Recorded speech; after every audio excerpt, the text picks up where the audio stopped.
सोहनपुर गांव में ठाकुर वीरेंद्र प्रताप रहता था।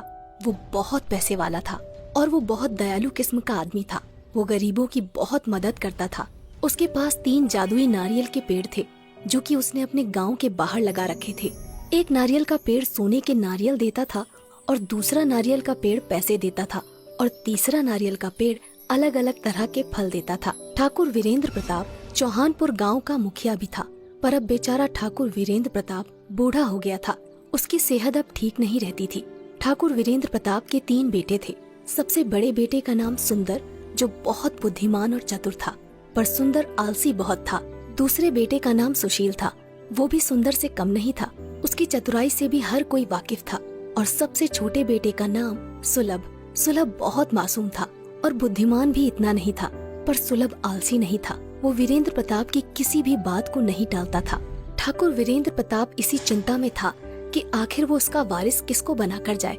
वो चाहता था कि वारिस वही बने जो इसके लायक हो, उसकी धन संपत्ति और 3 जादुई नारियल पेड़ों का सदुपयोग करे। एक दिन रात को वो विचार में मग्न था कि आखिर कैसे अच्छा वारिस ढूंढा जाए। अगली सुबह हुई और वीरेंद्र ने अपने तीनों पुत्रों को बुलाया और अपने बागीचे में लगे 3 जादुई नारियल के पेड़ों के पास ले गया और कहा, देखो बेटा, जैसा तुम्हें भी पता है कि आजकल मेरी सेहत कुछ अच्छी नहीं रहती, इसलिए मैं अपना वारिस ढूंढ रहा हूँ जो मेरी धन संपत्ति और इन 3 जादुई नारियल के पेड़ों का सदुपयोग करे। तुम तीनों मेरे लिए समान हो, इसलिए मैं आज से तुम्हारी एक परीक्षा लूंगा। जो उस परीक्षा में सफल हो जाएगा वही मेरा वारिस बनेगा। वीरेंद्र प्रताप कहता है, मैं तुम तीनों को एक एक पेड़ दे रहा हूँ और एक एक इलाका दे रहा हूँ। तुम तीनों के पास 1 महीना है। तुम तीनों को 1 महीने तक इन पेड़ों का सदुपयोग करके इनसे जनता की भलाई करनी है। और जब तुम इन पेड़ों के पास जाकर कहोगे, सुन पेड़ भाई, कर लोगों की भलाई, तो ये अपने आप फल देने लगेगा। और इन पेड़ों का अगर दुरुपयोग हुआ तो ये पेड़ अपना अपना फल देना बंद कर देंगे। अब मैं 1 महीने के लिए गांव से बाहर जा रहा हूँ और ये गांव वाले तुम्हें सौंप रहा हूँ। और ठीक 1 महीने बाद आऊंगा और देखूंगा कि तुम में से किसने लोगों की भलाई सबसे अच्छी करी है। मैं नहीं जानता तुम ये सब कैसे करोगे। ये सब तुम्हें अपनी बुद्धिमानी के प्रयोग से करना है। क्या तुम तीनों इस परीक्षा के लिए तैयार हो? तीनों बेटे एक स्वर में कहते हैं, जी पिताजी, आप फिक्र मत कीजिए, हम आपकी परीक्षा में सफल होकर ही आएंगे। सबसे बड़ा बेटा सुंदर मन ही मन सोचता है, ये परीक्षा तो मैं ही पास करके आऊंगा और गांव का मुखिया बनूंगा। आखिर मेरे में कमी क्या है?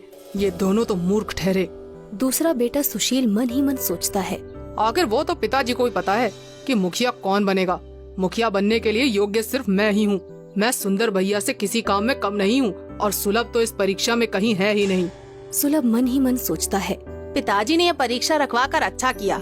चलो, हमें भी अब थोड़ा मदद करने का पुण्य मिलेगा।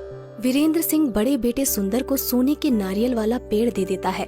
फिर दूसरे बेटे सुशील को नारियल के पैसे वाला पेड़ दे देता है और सबसे छोटे बेटे सुलभ को तरह तरह के फल देने वाले नारियल का पेड़ दे देता है और कहता है, ठीक है बच्चों, अब मैं चलता हूँ। मेरा आशीर्वाद तुम तीनों के साथ है। ऐसा कहकर वीरेंद्र प्रताप गांव से निकल जाता है। अगली सुबह होती है। तीनों बेटे अपने अपने पेड़ के पास चले जाते हैं। सुंदर सोने के नारियल वाले पेड़ के पास जाता है और सोचने लगता है कि अब लोगों की भलाई मैं इससे कैसे करूं। वो पेड़ के पास जाता है और कहता है, सुन पेड़ भाई, कर लोगों की भलाई। इतने में ही पेड़ से सोने के नारियल निकलने लगते हैं। सुंदर उन नारियल को सुबह सोने की दुकानों पर बेच देता है, पर जैसे ही पैसे आते हैं वो सोचता है, मैं लोगों की भलाई तो बाद में ही कर सकता हूँ, अभी क्यों ना ये पैसे मैं खुद पर खर्च कर लूँ। ऐसा सोचकर वो उन पैसों से खुद के लिए शराब खरीद लेता है।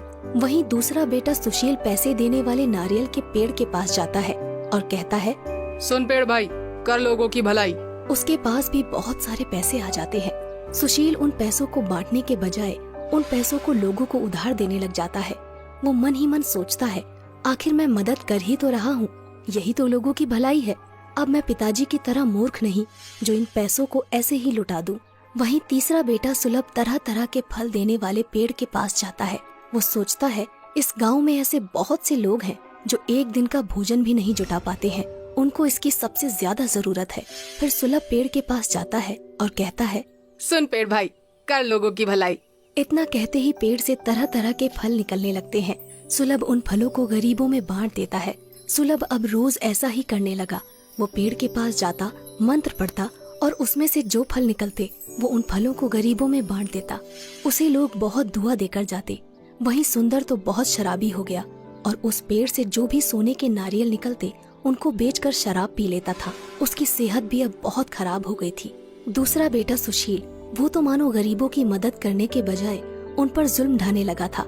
सुशील पैसे तो दे देता, पर अगर किसी ने उसके पैसे वापस देने में देरी कर दी तो उनको मारता पीटता, उन पर जुल्म करता था। ऐसे ही धीरे धीरे 1 महीना बीत गया। ठीक 1 महीने बाद ठाकुर वीरेंद्र प्रताप गांव लौटता है। वो बहुत उत्सुक रहता है क्योंकि उसे आज पता चलने वाला था कि उसका वारिस कौन है। वो सोच रहा होता है कि मेरे तीनों बेटे ने कमाल कर दिया होगा, गांव में तो रंगत होगी। वीरेंद्र सबसे पहले सुंदर के इलाके में जाता है। वो वहाँ बाहर लोगों से पता करता है तो उसे मालूम पड़ता है कि सुंदर कभी इस इलाके में आया ही नहीं। वो तो सिर्फ शराब पीकर एक जगह पड़ा रहता है। अपने बड़े बेटे के बारे में ऐसी बातें सुनकर वीरेंद्र को बहुत धक्का लगता है। उसने कभी सोचा भी नहीं था कि उसका सबसे बड़ा बेटा सुंदर इतना बुरा नाम कमाएगा। खैर, फिर वो अपने दूसरे बेटे सुशील के इलाके में जाता है। वहाँ जाकर तो वो चौंक जाता है। सुशील इलाके में तो आता था, पर वो सिर्फ वसूली करने के लिए। सुशील के नाम से गांव वाले लोग बहुत डरते थे। उसका नाम सुनकर ही कांपने लग जाते थे।